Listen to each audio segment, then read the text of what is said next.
हम लोग श्रीमद् भागवतम के तीसरे स्कंद के छठे अध्याय के 30वें श्लोक को सुनेंगे। आपने अभी तक सुना था 28 और 29 में कि स्वर्गलोक में देवताओं की स्थिति है, पृथ्वी पर मनुष्यों की जो कि रजोगुणी होते हैं और वह अपने अपने अधीनस्थ रहने वाले पशुओं के साथ रहते हैं, और पृथ्वी और स्वर्ग के बीच में जो अंतरिक्ष का स्थान है वहाँ पे तमोगुणी रहते हैं लोग, जो रुद्र के अनुचर हैं, शिव जी के अनुचर हैं।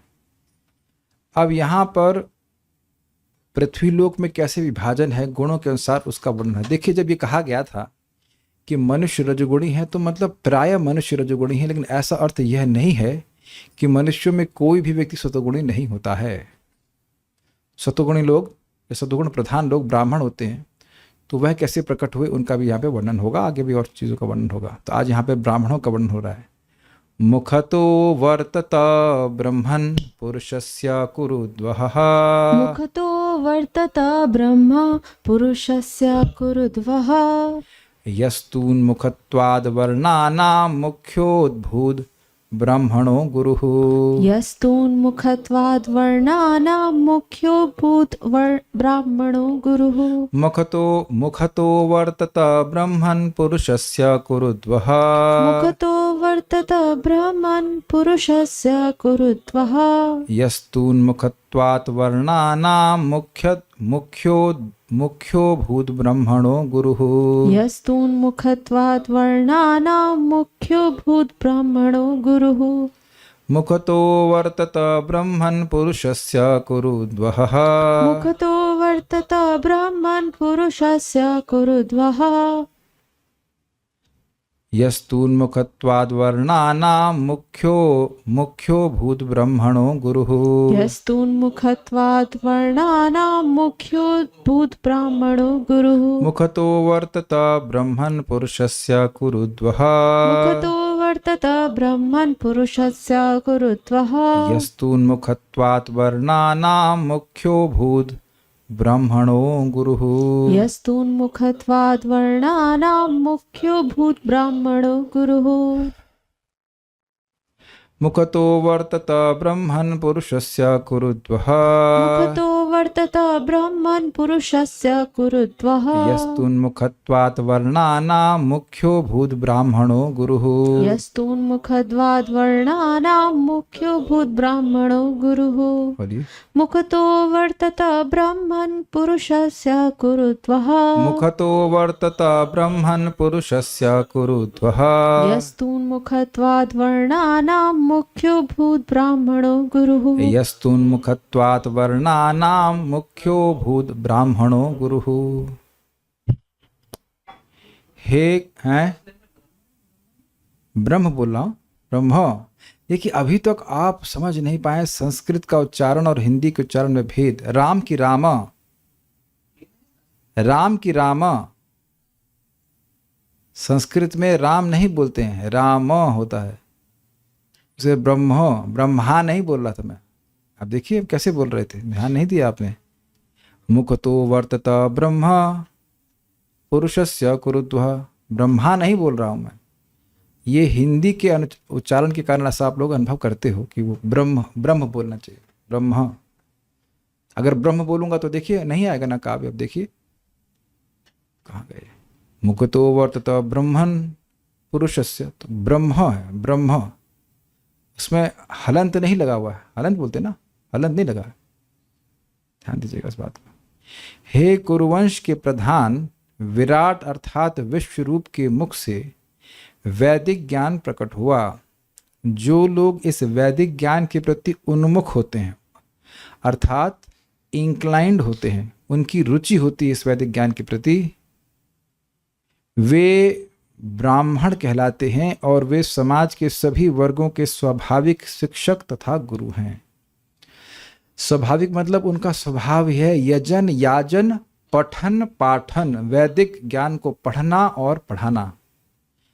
इस बिल्कुल स्पष्ट समझ में आना चाहिए कि जो सतोगुणी वृत्ति वाला नहीं है वह ऐसे ब्राह्मण के कर्तव्य नहीं कर सकता।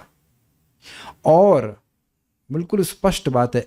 जिसका ऐसा स्वभाव नहीं है, यद्यपि वह ब्राह्मण जाति में भी पैदा क्यों ना हुआ हो, वह ब्राह्मण नहीं कहला सकता। उसका स्वभाव ब्राह्मण का होना चाहिए। एक व्यक्ति को हम जानते हैं, तो इनकी शादी ब्राह्मण परिवार में हुई और सब लोग मांस खाते हैं, प्राय लोग मांस खाते हैं, शराब पीते हैं, तो ऐसे लोग शूद्र ही हैं, वो नाम मात्र के ब्राह्मण हैं। ब्राह्मण होने के बाद कोई व्यक्ति शराब और मांस बिल्कुल नहीं स्पर्श कर सकता, प्याज लहसुन भी नहीं खा सकता है। उसके घर में नारायण शिला या एटलीस्ट क्या कहते हैं शालिग्राम शिला होने, शालिग्राम की पूजा होनी चाहिए। वस्तुतः ब्राह्मण देवताओं की पूजा भी नहीं कर सकते। प्रभुपाद कहते हैं ब्रह्म जानाति थी ब्राह्मण, वास्तविक ब्राह्मण मतलब उसे विष्णु की उपासना करनी चाहिए। लेकिन कलयुग में घटनाएं आ जा रही है कि लोग नहीं समझ पा रहे हैं। तो अगर ब्राह्मण है तो उसको भगवान विष्णु की उपासना करना चाहिए, क्योंकि विष्णु अस्य देवता, जो सतोगुणी लोग हैं वह भगवान विष्णु की उपासना करते हैं। तो अगर वाकई व्यक्ति ब्राह्मण है, सतोगुण में स्थित है, तो वह भगवान विष्णु का उपासक होगा। प्रभुपाद समझाते हैं इस तरह से। ये किसी जाति विशेष पे आक्षेप नहीं है, स्वाभाविक शिक्षित गुरु है। ये नहीं कि कुछ पता नहीं और मुंह में श्रुति की जगह मुंह में सुरती है और उसके बाद कहें पंडित जी कहलाने का अभिमान। काहे के पंडित जी? हे कुरुत्वः, हे कुरुश्रेष्ठ। कौन कुरुश्रेष्ठ? कौन कुरुश्रेष्ठ? बोलो का श्लोक कौन बोल रहा है? कौन से कुरुश्रेष्ठ के बारे में बात हो रही है? हम भी बोल रहे हैं कौन कुरुश्रेष्ठ? Who is Kurushreshtha? सुखदेव गोस्वामी, विदुर जी से बात कर रहे हैं ना मैत्रेय मुनि। तो मैत्रेय मुनि विदुर जी से बात कर रहे हैं। यहाँ अर्जुन नहीं आए, ना ही युधिष्ठिर महाराज, ना धृतराष्ट्र, परीक्षित महाराज भी नहीं। कुरुश्रेष्ठ का मतलब हुआ विदुर जी के बारे में बात हो रही है। विदुर जी को बोल रहे हैं। पुरुषस्य मुखतः, पुरुष का मतलब यहाँ विराट पुरुष, विराट पुरुष के मुख से ब्रह्म अर्थात वेद अवर्ततः प्रकाशित हुए। वेद प्रकाशित हुए अर्थात वेदों का ज्ञान प्रकाशित हुआ।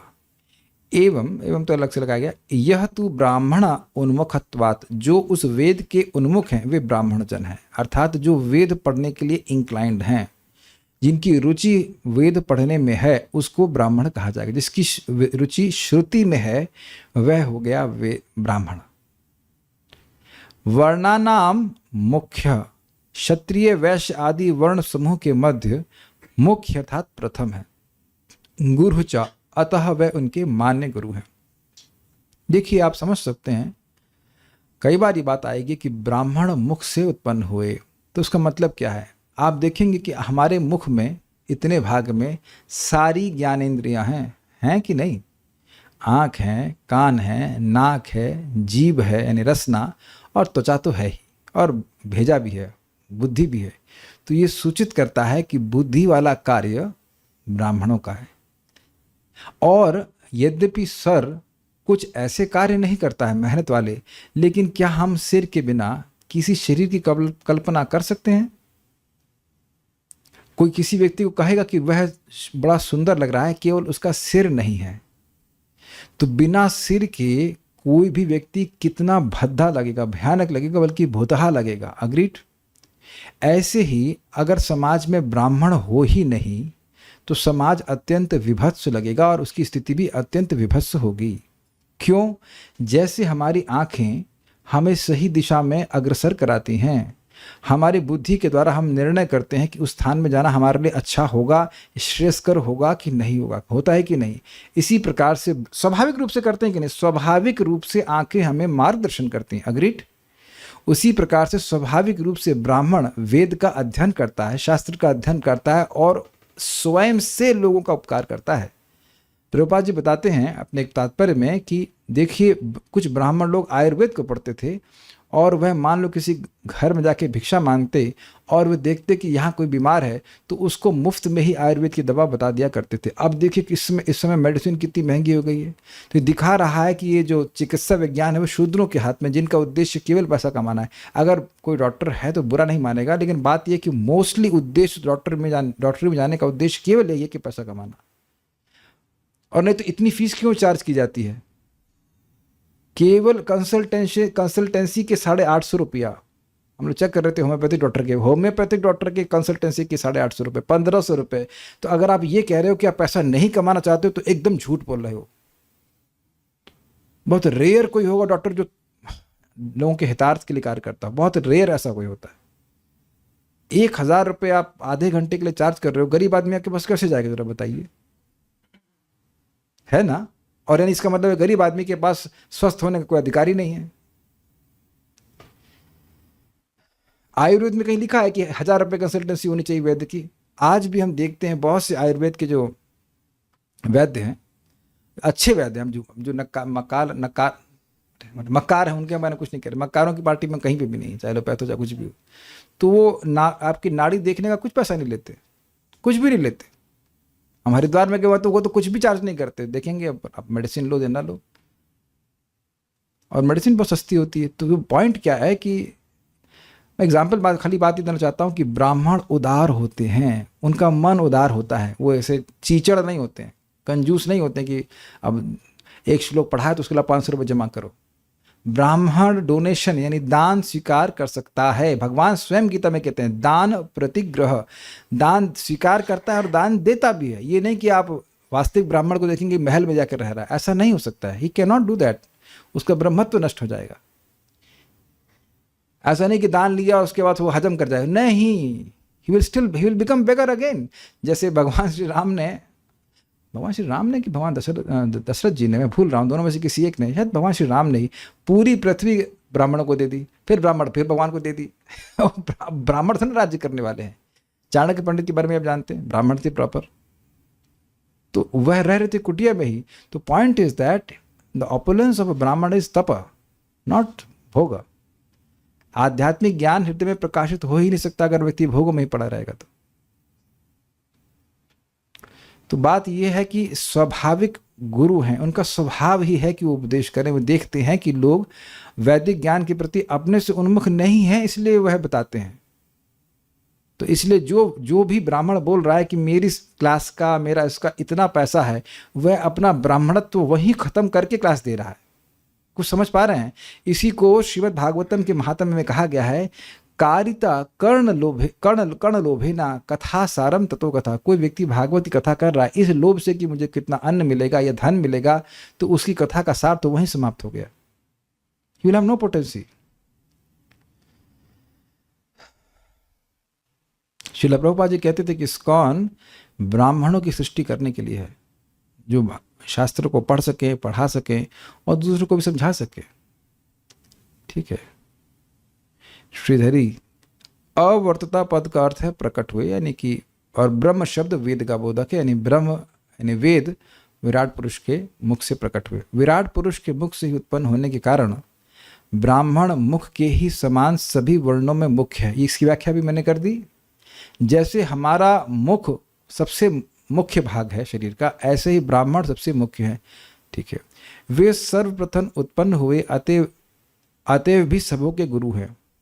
ब्राह्मण चूंकि वेद के अध्यापन आदि का कार्य करते हैं, अतएव वेद ब्राह्मणों की वृत्ति है। अगर आपको याद हो तो देवताओं ने प्रश्न किया था कि हमारी वृत्तियों का निर्धारण करें, जिसके द्वारा हम आपके लिए और जिसके द्वारा मनुष्य भगवान के लिए और देवताओं के लिए यज्ञ संपन्न कर सके। तो अगर आप भगवद गीता को पढ़ते हैं तो भगवान कहते हैं यज्ञ कर्मोद्भवम विद्धि।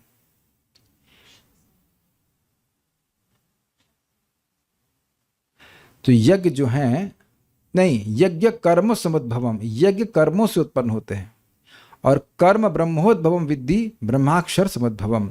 तो बताया गया कि यज्ञ जो है वह कर्म से उत्पन्न होते हैं। कर्म का मतलब जिसकी जो वृत्ति है उसके अनुसार वह कार्य करता है भगवान के लिए, तो उससे वह यज्ञ होता है।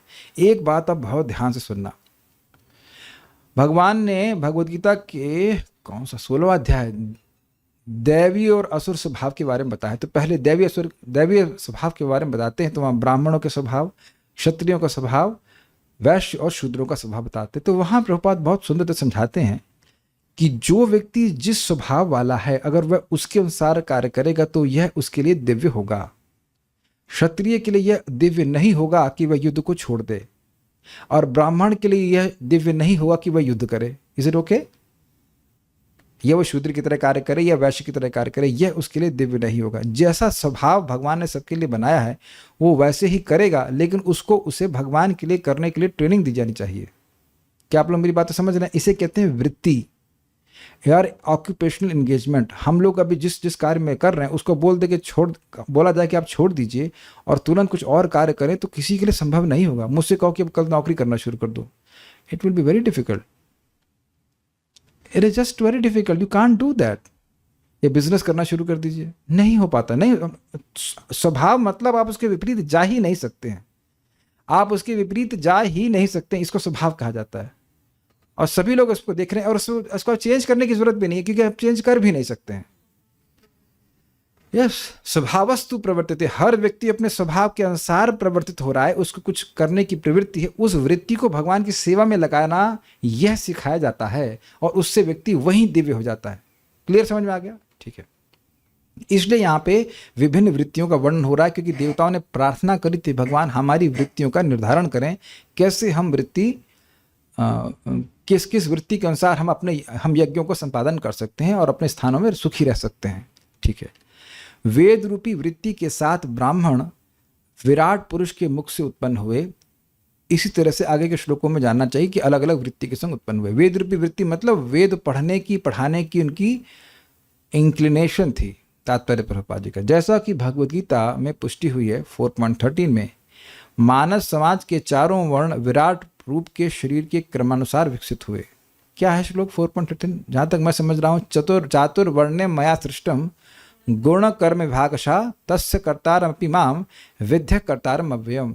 4 प्रकार के वर्णों की और आश्रमों की सृष्टि मेरे द्वारा हुई, भगवान ने बताया था। तो यहाँ पे ये बात की पुष्टि हुई है। ये शारीरिक विभाग हैं मुख, बाह, कमर तथा पांव। जो लोग मुख में स्थित हैं वे ब्राह्मण कहलाते हैं, जो बाहों में स्थित हैं वे क्षत्रिय कहलाते हैं। क्योंकि देखिए, इस जगत में देखा जाता है जब कोई खतरा आता है तो अपने हाथ से व्यक्ति रक्षा करता है, तो रक्षा करने का कार्य क्षत्रिय का, इसलिए कहा जाता है कि वे बाहों से प्रकट हुए। जो कमर में स्थित हैं वे वैश्य कहलाते हैं, क्योंकि पेट सबका पोषण का कार्य करता है, तो वैश्य व्यापार आदि के द्वारा, अन्न उगाने के द्वारा सबका पोषण करते हैं। और जो पांवों में स्थित हैं वे शूद्र कहलाते हैं। हर व्यक्ति भगवान के विश्व रूप में उनके शरीर में स्थित है। ये हम लोग दूसरे स्कंद में भी पढ़ चुके हैं। अतएव 4 वर्णों के रूप में किसी जाति को इसलिए निम्न नहीं मानना चाहिए, माना जाना चाहिए कि वह शरीर के किसी विशेष भाग में स्थित है। और वैसे भी देखिए, शरीर है, ये भाग विशेष किसके हैं? भगवान के हैं। तो भगवान के अंगों में तो इस प्रकार का भेद है नहीं, लेकिन भेद अगर है तो वृत्ति का भेद है। लेकिन इसका अर्थ यह नहीं कि कोई शूद्र है तो वह भगवान की दृष्टि में कमजोर है कुछ। हम अपने शरीरों में, अपने हाथों या पांवों के प्रति अपने व्यवहारों में कोई वास्तविक भेदभाव नहीं बरतते, यानी कि अपने शरीर के पांव को भी अपना ही अंग मानते हैं और हाथ को भी अपना ही अंग मानते हैं। ठीक है ना? शरीर का अंग प्रत्यंग महत्वपूर्ण है, यद्यपि इनमें से मुख सर्वाधिक महत्वपूर्ण अंग है। आप और मैं यह तो नहीं कहेंगे कि किसी अंग को काट के फेंक दिया जाए, इसकी आपको जरूरत नहीं है, एक्सेप्ट नेल्स। वो भी बढ़े हुए नाखून, है कि नहीं? नाखून जब बढ़ जाते तो कुछ लोग उसे काट देते, कुछ लोग उसी को सजाते रहते हुए, अलग बात है, लेकिन काट देना चाहिए। तो अब आप बताइए कि क्या कोई व्यक्ति कभी सोचता है कि अपने हाथ और पैर को काट के फेंक दे क्योंकि वह नीचे है या पाँव नीचे है तो काट देना चाहिए? नहीं। लेकिन फिर भी अगर आप तारतम्यता की बात करें तो सर की बहुत महत्व है। भाई, जगत में देखा जाता है कि हाथ के बिना भी लोग जी रहे हैं। समझ गए मैं क्या कहना चाहता हूं? समझ गए? हाथ के बिना, दोनों हाथों के बिना भी लोग जी रहे हैं, दोनों टांगों के बिना भी लोग जी रहे हैं। लेकिन अब सर के बिना कौन जिया है? आज तक कभी सुने कि कोई व्यक्ति सर के बिना जी रहा है? केतु ठीक है, लेकिन मैं से बोल रहा हूं, सामान्यतः तो आप देखेंगे ना कि कोई सर के बिना नहीं जी सकता। यही प्रपात कह रहा है कि सर बहुत मुख्य है। ठीक है? इसलिए हम लोगों का बहुत बड़ा भाग्य माना जाएगा अगर हमारे जीवन में ब्राह्मणों का गाइडेंस हो। ब्राह्मणों का गाइडेंस कैसे मिलेगा? श्रील प्रभुपाद ब्राह्मण हैं, वैष्णव है, महाभागवत है, उनकी पुस्तकों का अध्ययन करने से, पढ़ने से, और ना पढ़ सके तो कम से कम सुनने से। क्योंकि देखिए, ये एक थोड़ा प्रॉब्लम है। हम इस्कॉन की संस्था हमारी बहुत बड़ी है और इसमें एक त्रुटि हो जा रही है। त्रुटि यह हो रही है कि हम सबसे एक्सपेक्ट करते हैं कि सब लोग पढ़ेंगे, और जबकि श्लोक में क्या लिखा है? जो वेद के ज्ञान के प्रति उन्मुख है वह ब्राह्मण है। इसलिए सब लोग पढ़ेंगे जरूरी नहीं है। सार्वभौम प्रभु एक दिन बड़ा सुंदर प्रवचन कर रहे थे और कह रहे थे देखिए सब लोग पढ़ ना सकें, लेकिन इसका मतलब ये नहीं कि सब लोग सुन नहीं सकते हैं। This is very interesting, this is very very interesting. और यही बात प्रभुपाद अन्यत्र बताते हैं कि देखिए पहले जमाने में उड़ीसा में और बंगाल में भागवत टुंगी हुआ करती थी गांवों में। तो अब जो लोग पढ़े लिखे भी नहीं होते थे वह भी जाकर के महाभारत के या रामायण की कथा को सुनते थे। आप लोगों के गांव में शायद हुआ करता हो कि पंडित जी बैठ गए, पढ़ने वाले पढ़ाने वाले पंडित जी एक हैं, लेकिन सुनने वाले बहुत से लोग हैं। तो गांव की महिला भी अगर सोई नहीं प्रवचन में तो वह सुन लेगी कि क्या होता है ना। प्रभुपाद जी कहते हैं भागवतम शुण्वताम, जो सुन रहे हैं भागवत में, सोवताम ने जो सो रहे हैं उनके हृदय भगवान नहीं बसेगा। लेकिन एक अनपढ़ महिला भी, ध्यान दीजिएगा, अनपढ़ महिला भी महाभारत के प्रसंग को जानने लगती है। मैं समझा पा रहा हूं? जो शास्त्र हैं उसके प्रति सबकी रुचि नहीं होती है पढ़ने के लिए, लेकिन इसका मतलब यह नहीं है कि शास्त्र का ज्ञान सबके पास पहुंच नहीं पाएगा। भारतीयों में स्पेशली ये गुण है कि अगर आध्यात्मिक प्रवचन होता है तो लोग सुनना चाहते हैं, उनकी इंक्लिनेशन है टू नो द अननोन। हमें घर में गए थे तो वहाँ बता रहे थे कि उनके घर में कोई महाराज जी आया करते थे तो कोई याद कर रहे थे, हाँ महाराज जी जब जिंदा थे तो आते थे तो गीता के बारे में कुछ कुछ बताते थे। I mean everyone has that inclination. अगर आप अपने को करो दें, अपने भूतकाल को देखें, जब आप भक्ति में नहीं आए थे तो कभी कोई पंडित जी या कुछ आ जाते थे और कुछ थोड़ी बहुत भी कुछ कथा बताते थे। आपका अनुभव नहीं तो समझते किसी को भी अनुभव नहीं है, तो वो लोग रुचि से सुनते थे कि क्या है रामायण में या महाभारत में या क्या क्या क्या कुछ रहस्यमय बातें हैं ना, कुछ सुपर नेचुरल बातें, वह भी सुनना चाहते थे। तो इस प्रकार का ज्ञान ब्राह्मणों का कर्तव्य है कि वह दें। ठीक है ना, ये बात है। ओके, शरीर का अंग प्रत्यंग महत्वपूर्ण है, यद्यपि इनमें से मुख सर्वाधिक महत्वपूर्ण अंग है। यदि अन्य अंगों को शरीर से काट कर अलग कर दिया जाए तो मनुष्य जीवित रह सकता है, किंतु यदि उसका मुख काट दिया जाए तो वह जीवित नहीं रह सकता।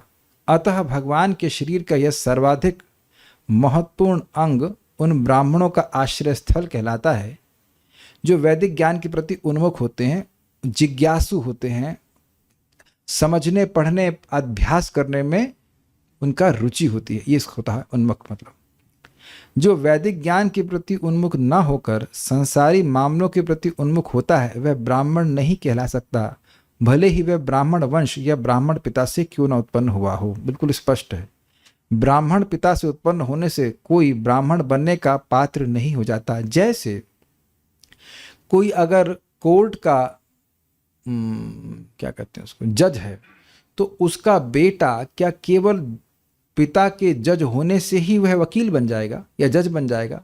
नहीं, उसकी एक फेवरेबल सर्कमस्टांस है, ऐसी अनुकूल परिस्थिति में उसका जन्म जरूर हुआ है कि वह वकालत कर सकता है, लेकिन जन्म लेने मात्र से वो जज नहीं बन सकता है। उसी प्रकार से केवल ब्राह्मण परिवार में जन्म लेने से और कोई इस प्रकार का अभ्यास न होने से व्यक्ति शूद्र अवस्था में ही रहता है। कितनी दुर्गति है कि आजकल लोग सोचते हैं कि हमारा लड़की जो है ब्राह्मणी है, उसकी शादी जो है वो ब्राह्मण लड़के से होनी चाहिए, और हो सकता है कि जो लड़की को देखने आए तो उस तथाकथित ब्राह्मण लड़के के हाथ में सिगरेट हो। और अद्भुत बात है कि इन ब्राह्मण तथाकथित पिताजी को ये दिखाई नहीं पड़ता है कि जो ब्राह्मण है वो सिगरेट नहीं पी सकता है या मांस नहीं खा सकता है। अब स्वाभाविक सी बात है, जब ये सब बातें यहाँ बोली जा रही तो बहुत शॉकिंग लगती है, लेकिन आप जाति मिलाना चाहते हो ना तो ब्राह्मण से करो ना शादी, फिर शूद्र से क्यों करते हो सकता है बात कड़वी लगे, लेकिन इसमें मेरा कोई किसी से द्वेष नहीं है। पॉइंट तो बिल्कुल सही। चलिए, ब्राह्मण की शादी ब्राह्मण में होनी चाहिए, तो फिर मुर्गा खाने वाले या और गलत सलत चीज़ करने वाले एक शूद्र के या शूद्र से भी निम्न व्यक्ति की शादी क्यों कर रहे हैं? हाँ, तो वही ना पॉइंट है।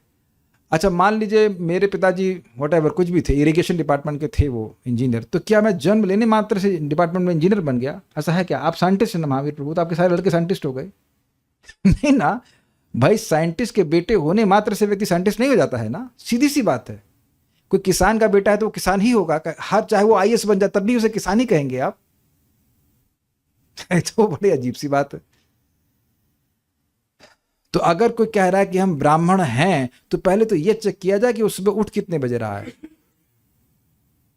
हमें तो एक ब्राह्मण परिवार से एक माता जी बता रही थी कि वो अपनी बुआ जी लोगों से कंपटीशन करती थी कि कौन देर में उठेगा, तो कोई 11 बजे उठ रहा है, कोई 12 बजे उठ रहा है। हमने कहा वाह भाई वाह, अच्छा ब्राह्मण परिवार है। तो आप देख सकते हैं कि ये नहीं चलेगा, it does not work like that.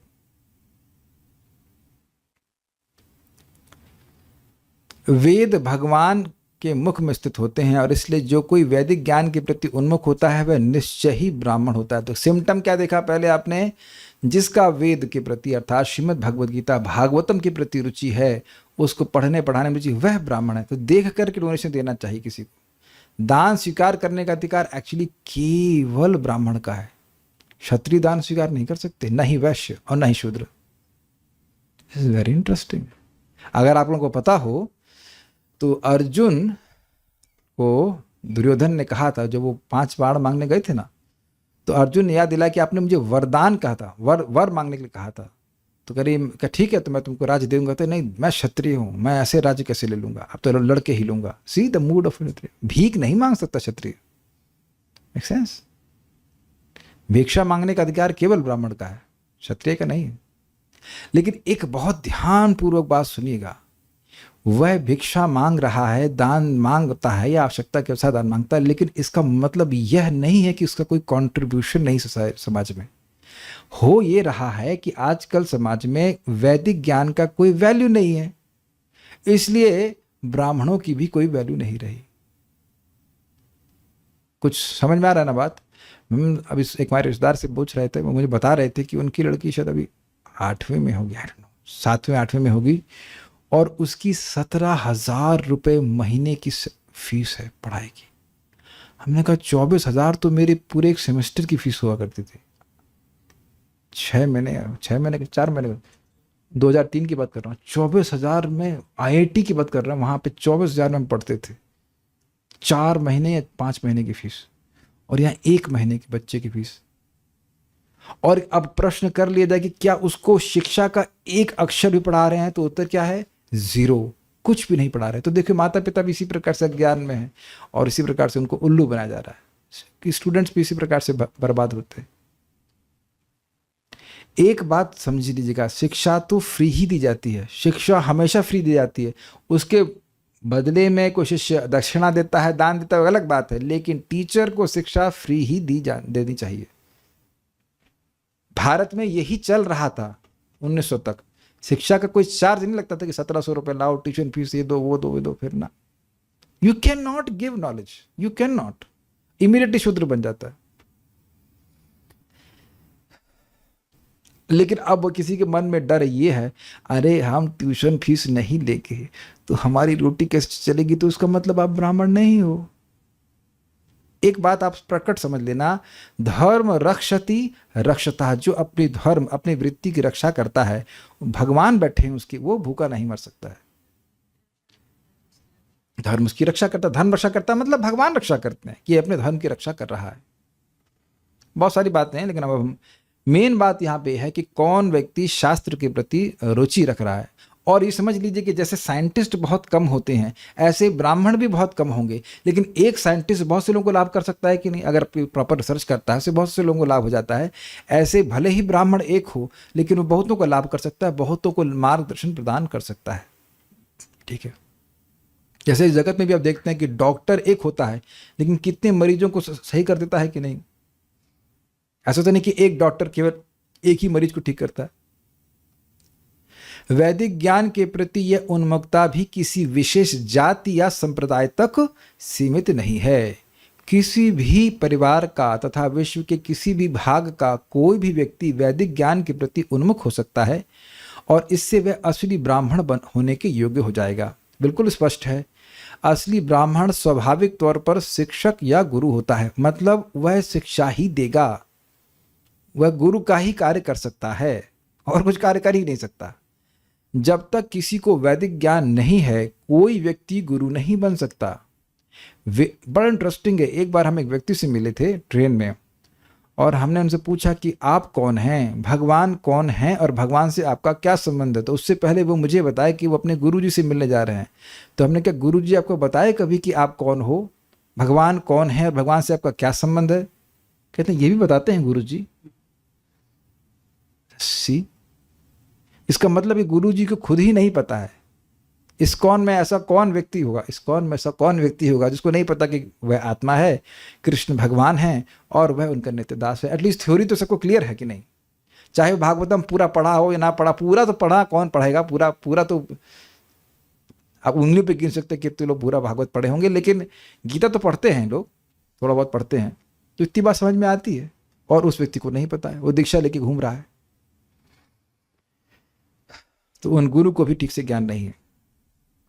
मेरा एक व्यक्ति इंटरव्यू लेने आए थे किसी परिवार से, हरिद्वार में कोई परिवार है, तो उससे वो आए।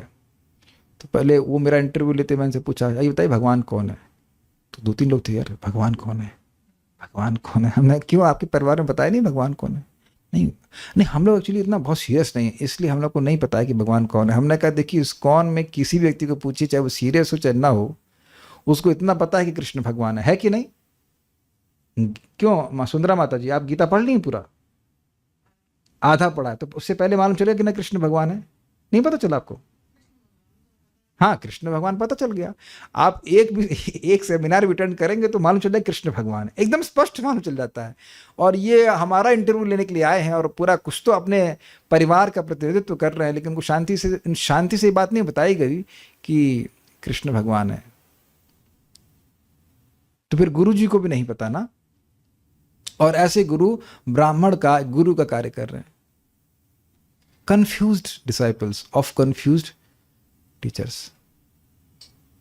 ठीक है, असली, हाँ ये हो गया। जब तक किसी को वैदिक ज्ञान नहीं, कोई व्यक्ति गुरु नहीं बन सकता। वेदों का सम्यक ज्ञान है भगवान को जानना, और यही वैदिक ज्ञान का अंत अर्थात वेदांत है। जो व्यक्ति, क्यों ऐसा बोल रहे हैं प्रभुपाद?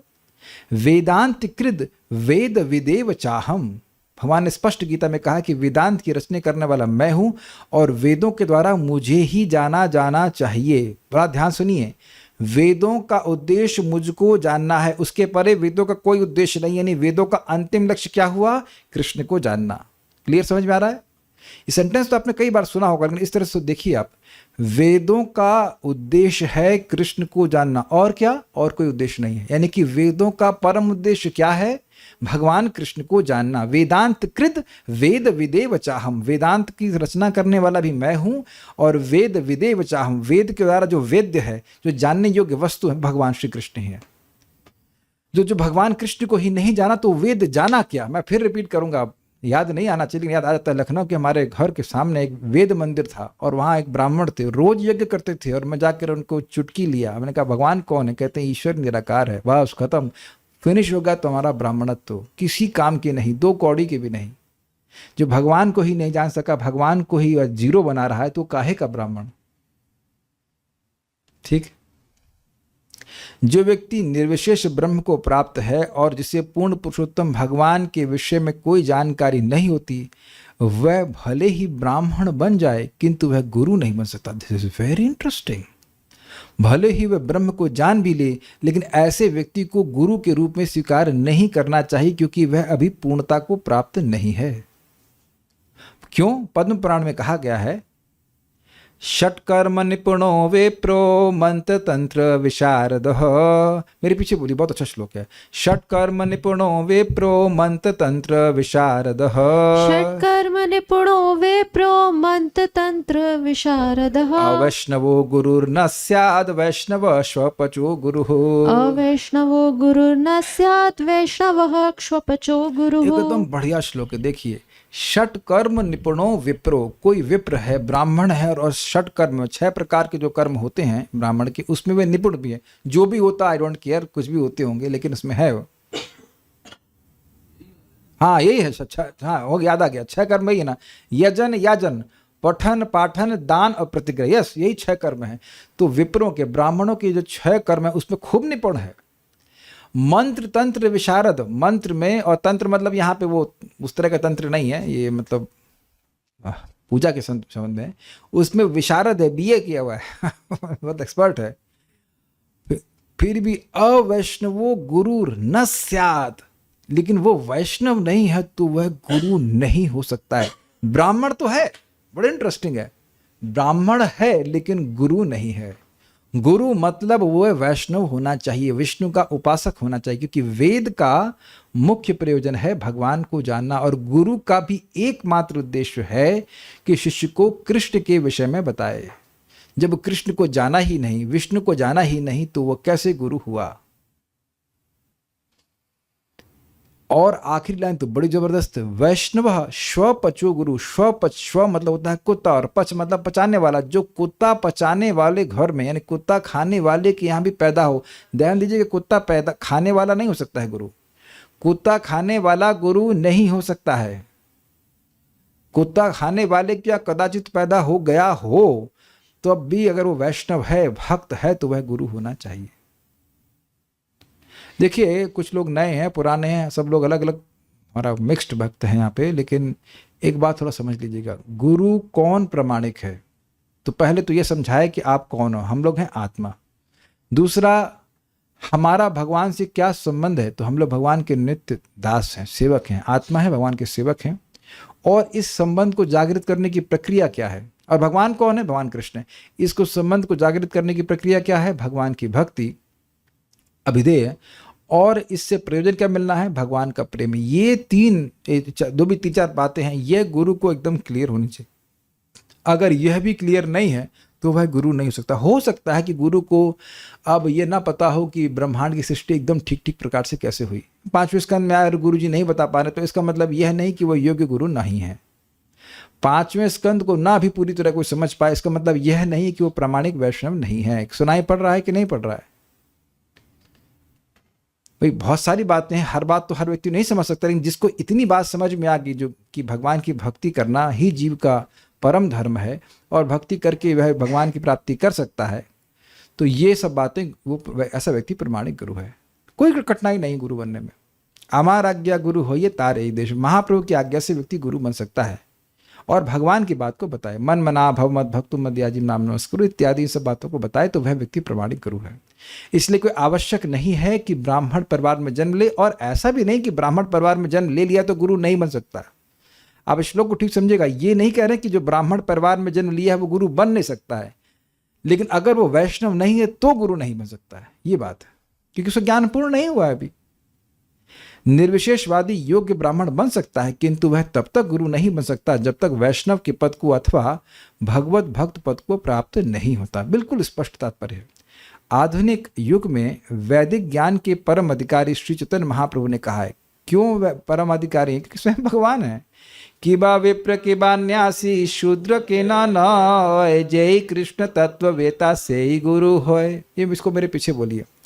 किबा विप्र किबा न्यासी शूद्र के नाना, किबा विप्र किबा न्यासी शूद्र के नाना, जय कृष्ण तत्व वेता से ही गुरु होय। जय कृष्ण तत्ववेता से गुरु है। किबा विप्र किबा न्यासी शूद्र के नाना, किबा विप्र किबा न्यासी शूद्र के नाना, जय कृष्ण तत्ववेता से ही गुरु होय। जय कृष्ण तत्ववेता से गुरु है। किबा विप्र, चाहे वह विप्र यानी ब्राह्मण हो, किबा न्यासी, चाहे वह सन्यासी हो, शूद्र के न हो, चाहे वह शूद्र भी क्यों ना हो, जय कृष्ण तत्ववेता, जो कृष्ण तत्व को जानने वाला है, से ही गुरु हो, वह गुरु हो। दो बिल्कुल स्पष्ट है।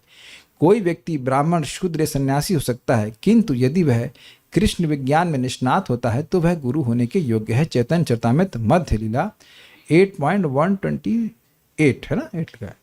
तब गुरु की योग्यता योग्य ब्राह्मण होना नहीं, अपितु कृष्ण विज्ञान में निष्णात होना है। अर्थात श्रीमद् भागवतम भगवद गीता का अध्ययन उसने किया रहना चाहिए, उसको बात उसकी समझ में आनी चाहिए, तभी वह समझा पाएगा। जो कोई भी वैदिक ज्ञान में निष्णात है वह ब्राह्मण है। प्रभुपाद जी एक श्लोक कोट करते हैं, विद्या भागवतावधि। अवधि मतलब सीमा, विद्या मतलब ज्ञान, और भागवत का मतलब श्रीमद् भागवतम। विद्या की अवधि अर्थात सीमा क्या है? श्रीमद् भागवतम। समझ गए मैंने क्यों कोट किया? जो व्यक्ति श्रीमद् भागवतम को समझ रहा है उसने सारे वेदों के सार को समझ लिया। निगम कल्पतरोर गलितम फलम इदम। सुखमुखाद अमृत द्रव्य संयुतम। सारे वैदिक ज्ञान को बड़ा सुंदर तरह से एक भक्त ने बताया कैसे हैं पत्ते के समान। तो पत्ता चबा के तो खुश नहीं मिलेगा, लेकिन आम का फल आदमी खा रहा है तो पत्ते कौन गिनता है। सुना भी होगा कि आम के फल खाइए, टहनियाँ मत गिनिए या पेड़ मत गिनिए। तो बाकी चीज़ें वो है ना भी जाने, लेकिन श्रीमद् भागवतम को कोई भी व्यक्ति समझ रहा है परंपरा के अनुसार तो वह गुरु होने का अधिकारी है, ठीक से बता सकता है। और मान लीजिए कोई बैठ करके तपस्या कर रहा है, कैसी तपस्या, एक हाथ को ऊपर रखे 12 साल से और खड़े हैं, सो नहीं रहे हैं। उनसे पूछो भगवान कौन है, और हैं ऐसे लोग 12 साल ऐसे ऐसे खड़े रहेंगे, सोएंगे नहीं, या सोएंगे तो ऐसे ही बस खड़े खड़े सो जाएंगे। तो इससे तुम क्या भगवान को जाने? अगर तुम ये भगवान को जानते तो तुम ये कभी तपस्या करते? कौन से शास्त्र में बता रहे हैं भगवान, स्पेशली गीता भागवत में तो कहीं नहीं बताया कि हाथ खड़ा करके ऐसे रखो। महाप्रभु बताते हैं कि हरे कृष्णा कितना ऐसे कर सकते, लेकिन वो भी 12 साल के लिए ऐसे हाथ खड़ा करने के लिए तो नहीं बोल रहे हैं महाप्रभु। कौन बोला? इसका मतलब है कि तुम भगवान की इच्छा को जानते ही नहीं, तब तुम वैसे तपस्या कर रहे हो ना। इससे क्या लाभ हुआ? कुछ भी नहीं, बल्कि भगवान ऐसी व्यर्थ की तपस्याओं की भर्त्सना करते हैं, केवल शरीर को कष्ट देने के लिए करते हैं ऐसे लोग। तो इसका बड़ा सिंपल सी बात है, भगवान की बात को जो ठीक से बताए वह गुरु होगा, गीता से भागवत से। और केवल वही ब्राह्मण जो शुद्ध वैष्णव है तथा कृष्ण विज्ञान की सारी जटिलताओं को जानता है गुरु बन सकता है। तो बड़ा स्पष्ट है, और ऐसे लोगों का शास्त्र के प्रति रुचि है। और देखिए, केवल शास्त्र के प्रति रुचि नहीं है, प्रभुपाद बड़ा सुंदर बताते हैं, हमारा ब्रह्मत्व है 16 माला का, हरे कृष्ण मंत्र का 16 माला का जप और 4 नियमों का पालन। That will give us Brahma Tej. Tej means दूसरों को प्रभावित करने की शक्ति। अब इसमें एक और इंटरेस्टिंग बात है कि ऐसा कैसे आप कह सकते हो, या प्रभुपाद ऐसा कैसे कह रहे हैं, किस आधार पर कह रहे हैं कि केवल भगवान का नाम जप करने से ब्रह्मत्व आ जाएगा। तो श्लोक अगर कुछ लोगों को याद नहीं भी होगा तो मैं कोट करता हूँ, 3.33.7। अहो बत शपचतो गरियान यज्जिह्वा अग्रे वर्तते नाम तुभ्यम ते पुस्तपः जुवनु सस्नुरार्या ब्रह्मानुचुर नाम गृणंति ये ते। ओ कितने आश्चर्य की बात है, भगवान कपिल देव को, भगवान विष्णु के अवतार को उनकी माँ देवहूति कहती हैं कि कितनी आश्चर्य की बात है। क्या आश्चर्य की बात है कि कोई व्यक्ति श्वपच यानी कुत्ता खाने वाले के यहाँ भी पैदा हुआ है, लेकिन वह गरियान श्रेष्ठ है। तो यहाँ नहीं कहती किससे श्रेष्ठ है, उसका मतलब है कि ब्राह्मण से भी श्रेष्ठ है। अहो बता अश्वपचतो गरियान यह जिह्वा अग्रे वर्तते नाम तुभ्यम, जिसकी जिह्वा के अग्रभाग पर आपका एक नाम आता है, लेकिन तुभ्यम का मतलब आपको प्रसन्न करने के नाम उच्चारण करता है। वह यह नहीं सोचता है कि किसी का भी नाम बोलो, काली का बोलो, दुर्गा का बोलो, शिव जी का बोलो, गणेश जी का बोलो या कृष्ण का बोलो, सब एक नाम बराबर है। ऐसा अपराध नहीं करता है, आपको प्रसन्न करने के लिए नाम उच्चारण कर रहा है। तो उसने तेपुस तपह, उसने सारी तपस्या कर ली है, जुह्वनु सारे यज्ञ कर लिए, सस्नु सारी पवित्र नदी में स्नान कर लिया है, आर्या और एक आर्य के लिए जो भी आवश्यक है वह उसने कर लिया, और ब्रह्मानुचुर, यहाँ भी शब्द ब्रह्म आया, ब्रह्म अनुचुर, ब्रह्म अर्थात वेद को कई बार पढ़ ले। यही तो ब्राह्मण का गुण है ना कि व्यक्ति वो वेद का अध्ययन करे। तो जो निरपराधिक रूप से नाम उच्चारण कर रहे हैं वह सारे वेद पढ़ लिए। इसीलिए दुर्गा जी कहती हैं कि माँ ऋच माँ साम, ऐसे करके बोलती है कि साम वेद पढ़ने की जरूरत नहीं है, ऋग्वेद पढ़ने की जरूरत नहीं है। गोविंद गायति नित्य शाह, गोविंद का नित्य ही तुम कीर्तन करो। हरे कृष्णा कृष्णा कृष्णा हरे हरे, हरे राम राम राम हरे हरे।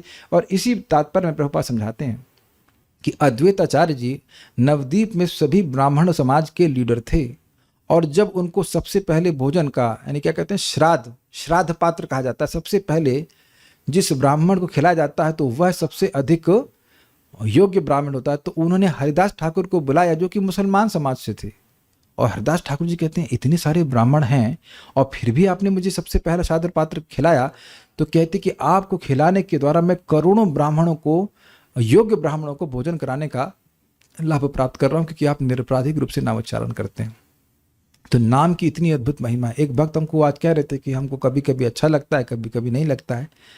इसीलिए ये सारे श्लोक याद रखने चाहिए। जब कभी आपको नाम जप में थोड़ा संघर्ष अनुभव हो तो नाम की महिमा याद करके नाम उच्चारण करना चाहिए। अनर्थ निवृत्ति में थोड़ा ऊपर नीचे होता रहता है। Obviously you take care of health also, practical भी देखना होता है, लेकिन ये बहुत बड़ी महिमा नाम की है। समझ रहे ना बात? तो जो कोई भागवत पढ़ते हैं उन्हें नाम भी लेने की प्रेरणा मिलती है। तो व्यक्ति, ये तो मैं किस बात क्यों कह रहा था, जो प्रभुपाद ने कहा कि आप हरे कृष्ण मंत्र का जप करते हैं, नियमों का पालन करते हैं, तो इससे स्वतः आपका ब्रह्मत्व आ जाता है, आपको ब्राह्मणत्व आ जाएगा। और आप देखेंगे कि ऐसा करने से शास्त्र भी आपको आसानी से समझ में आने लग जाएंगे। अच्छी देर सम क्वेश्चन स्टॉप। हमारा स्वभाव ब्राह्मण का है या क्षत्रिय का या वैश्य का या शूद्र का, कैसे समझें भाई? जिस आपने क्या समझा, जिसकी शास्त्र को पढ़ने पढ़ाने में रुचि है उसका ब्राह्मण स्वभाव है, सीधी सी बात है। भगवान के भक्त ब्राह्मण होते हैं, पर यदि वे जॉब भी करते हैं तब, दैट्स अ इंटरेस्टिंग क्वेश्चन, कि भाई अगर वह जॉब कर रहे हैं तो क्या तब भी वे ब्राह्मण हैं? देखिए, वृत्ति से तो वो ब्राह्मण नहीं कहलाए जा सकते, लेकिन जैसे कि श्रीपाद रामानंद राय, वह शूद्र परिवार में जन्म लिए थे और वह गवर्नर के रूप में कार्य कर रहे थे, बेसिकली नौकरी कर रहे थे, लेकिन उनसे श्रीमन चैतन्य महाप्रभु ने हाईएस्ट रस तत्व की डिस्कशन की है। वो सबसे highest topic, one of the highest topics कहा था चैतन्य चरितामृत का। तो आपने एक पॉइंट भूल गए, पॉइंट ये था कि गुरु किसको बनाए? वैष्णव को। और दूसरा पॉइंट क्या था? किबा विप्र किबा न्यासी शूद्र के न नोय, जेई कृष्ण तत्व वेता सेई गुरु होए। बहुत ध्यान से सुनना होगा, यानी कि कृष्ण तत्व का वेत्ता होने के लिए जरूरी नहीं है कि व्यक्ति ब्राह्मण वृत्ति में ही हो, जैसे कि श्रीपाद रामानंद राय हैं इसके एग्जाम्पल। रूप गोस्वामी और सनातन गोस्वामी ब्राह्मण परिवार में जन्मे थे, लेकिन उनको फोर्सिबली नौकरी कराई गई। वो भी मुसलमान परिवार, मुसलमान क्या था उसका नाम, नवाब हुसैन शाह, उसके अंडर वह सेवा किए। तो क्या उनका भगवान का तत्व ज्ञान नष्ट हो गया? तो ऐसा नहीं है कि कोई व्यक्ति अगर नौकरी कर रहा है तो वह भगवान के यश का प्रचार नहीं कर सकता है। हमसे मिलने के लिए आए थे एक वक्त, पीसी शर्मा नाम था ना, प्रकाश चंद्र शर्मा प्रभु बता रहे थे कि हिमाचल प्रदेश में कोई भक्त हैं जो कि आईएएस ऑफिसर हैं, शायद आईपीएस हैं, आईएएस हैं, जो भी हो। तो उनके सुबह जब में 190 लोग जब आते हैं, वह भी रोज कथा करते हैं, क्लास करते हैं, लोगों को भगवान के बारे में बता रहे हैं। तो जरूरी एकदम नहीं है कि कोई नौकरी कर रहा है तो वह अब प्रचार कृष्ण भावना का नहीं कर रहा या कृष्ण तत्व को नहीं जानने वाला होगा। वृत्ति भले ब्राह्मण की ना हो, लेकिन वैदिक ज्ञान का यानी भागवतम का तो वह ज्ञान प्रदान कर सकता है, इसमें कोई कठिनाई नहीं है अगर उसके पास इस प्रकार का समय निकल रहा हो तो। How to know our personal स्वभाव, मैंने अभी बताया ना आपको, because I want to serve lord according to my स्वभाव। तो अभी मैंने को बताया ना कि आपका जो स्वभाव होगा वो कार्य करने में आपको कोई कठिनाई नहीं होगी। जिन लोगों का स्वभाव नौकरी का है तो वो नौकरी ही करेंगे और कोई ऑब्जेक्शन नहीं है, एब्सोल्युटली नो ऑब्जेक्शन। प्लीज इस बात को ध्यान से सुनिएगा, कोई ऑब्जेक्शन नहीं है, लेकिन एटलीस्ट सुबह शाम तो व्यक्ति भगवान की भक्ति में लगाए, कम से कम इतना तो करे। अभी हम एक भक्त से देख ही रहे, उनसे बातचीत कर रहे थे, उनसे कार में भी आ रहे थे, तो वो नौकरी कहीं कर रहे हैं, लेकिन वो उनका इंक्लिनेशन है कि वो अपना कुछ अपना व्यापार करेंगे। तो वस्तुतः इसका मतलब यही सिद्ध हो रहा है कि उनको नौकरी करना अच्छा नहीं लग रहा है, वो कुछ व्यापार करने के प्रति इंक्लाइंड है। और ये जो कन्फ्यूजन है स्वभाव का वो इसीलिए है क्योंकि लोगों को इस प्रकार की शिक्षा दी ही नहीं जा रही है। अगर आप देखिए कि सारी शिक्षा प्रणाली किधर है, शूद्र बनाने के लिए, सबको नौकरी कराओ।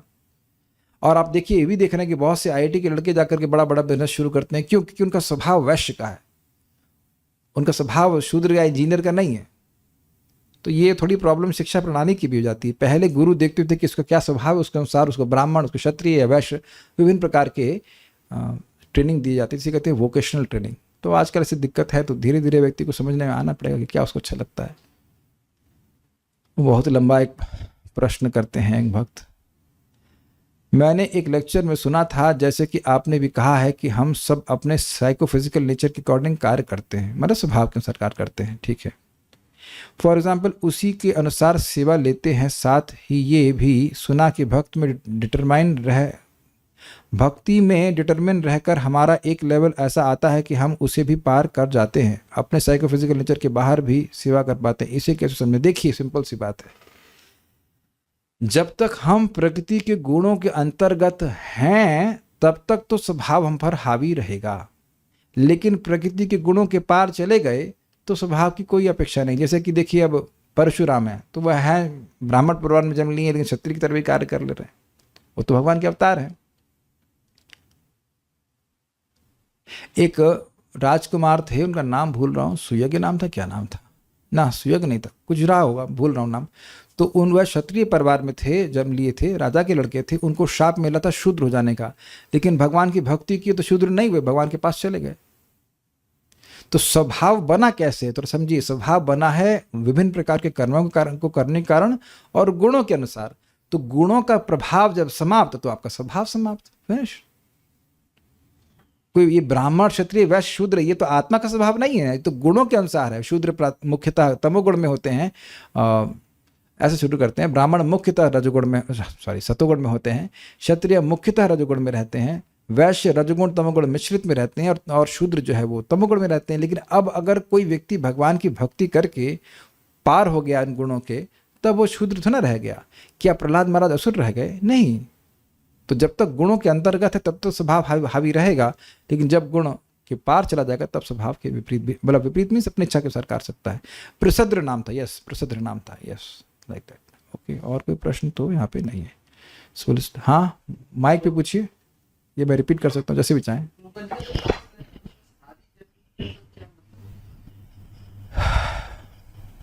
कृष्ण विज्ञान की, एक मिनट, केवल वही ब्राह्मण जो शुद्ध वैष्णव है तथा कृष्ण विज्ञान की सारी जटिलताओं को जानता है गुरु बन सकता है। ओके, देखिए कृष्ण का विज्ञान क्या इतना सीधा है? ये जो सारे प्रश्न कर रहे हैं, जैसे अभी आपने एक प्रश्न किया मुझको, तो ये बात नहीं समझ में आई ना, जो बात नहीं समझ में आई उसको जटिल कहेंगे कि नहीं कहेंगे? हम लोग कृष्ण भावना की बहुत सारी बातों को पढ़ते हैं तो एक बार में समझ में नहीं आती, तो वो जटिल लगती है कि नहीं, कॉम्प्लिकेटेड लगती है कि नहीं? तो उस कॉम्प्लिकेटेड बात को एकदम सही तरह से समझना यह एक वैष्णव के लिए ही संभव है, नहीं तो वो नहीं समझ पाएगा। हम सभी लोग अपने इस कॉन्शियसनेस के फेज से गुजरते हैं कि भाई शुरुआत में तो थ्योरी भी समझ में नहीं आती कि बोला क्या जा रहा है। धीरे धीरे भगवान का नाम उच्चारण करते हुए, श्रवण करते हुए और भगवान का प्रसाद ग्रहण करते हैं तो धीरे धीरे बातें अपने आप ही समझ में आने लगती हैं। आप देखेंगे कि बहुत सारी बातें आपको कोई नहीं समझाएगा, आपको अपने आप समझ में आने लग जाती हैं। अब पता नहीं कितने लोग ऐसा हो रहा है कि नहीं हो रहा है, हम नहीं जान रहे, लेकिन after some time if you keep on hearing regularly तो बात समझने में कोई कठिनाई नहीं होती है कि क्या बोली जा रही है। तो जब हमको खुद ही नहीं समझ में आ रहा तो हम सामने वाले को क्या समझाएंगे? जैसे उस व्यक्ति को समझ में नहीं आ रहा था कि सबने पूछा कि ईश्वर कौन है, तो निराकार है, तो वो क्या समझाएगा ईश्वर के बारे में? नाम क्या है, उनको भोग कैसे लगाना है, वो तो घर में कभी उनके भोग लगता हुआ देखा नहीं गया। Does that make sense? Krishna consciousness एक विज्ञान है कि नहीं? श्लोक हैं, श्लोकों के शब्दों के हैं, उनके अर्थ होते हैं, उनका क्या मतलब है, वह जटिल ही लगेगा ना सामान्य व्यक्ति को समझने के लिए। तो जब तक व्यक्ति भक्त नहीं बनेगा उसको नहीं समझ पाएगा। आप 13वें अध्याय को देखना, वहां भगवान बोलते हैं मद भक्त एतद विज्ञाया, मेरे भक्त ही इस ज्ञान को समझ सकते हैं। क्वाइट इंटरेस्टिंग, बिल्कुल भगवान स्पष्ट कहते हैं 13वें अध्याय में कि मेरे भक्त ही इस बात को समझ सकते हैं, और जो व्यक्ति इसको समझेगा वो गुणों के पार चला जाएगा, ऐसे कर कुछ भगवान बताते हैं 13वें अध्याय में। मेरे भक्त ही इस ज्ञान को समझ सकते हैं। भगवान ने गीता में नहीं कहा, बड़े सुंदर अर्जुन को कहते हैं भक्तो सीमे सखा चेतिद रहस्यमेतद उत्तमम, तुम मेरे भक्त हो, मेरे सखा हो, इसीलिए मैं तुमको इस उत्तम रहस्य को दे रहा हूं। और भगवान भी राजर्षियों को ही ज्ञान दिए हैं। और प्रभुपाद बड़ा सुंदर बताते हैं कि अर्जुन गीता के अध्याय की शुरुआत में, अध्ययन की शुरुआत में थे क्षत्रिय, लेकिन बाद में वे बन गए ब्राह्मण, क्योंकि भगवान को समझ गए।